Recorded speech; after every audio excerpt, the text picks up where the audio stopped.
Duramazsan anlarım. Ben gencim ama ihtiyarım. Sen de bu iki noktalarım. Gel bana düşmanım ol gel.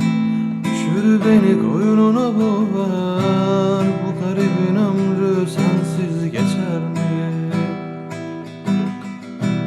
Gel bana zindanım ol gel. Kelepçeyi vur zulüm ol gel.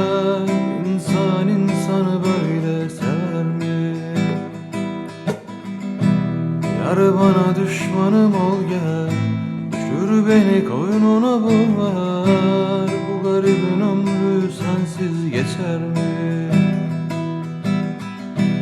Gel bana zindanım ol gel. Kelepçeyi vur zulüm ol gel. İnsan insanı böyle sever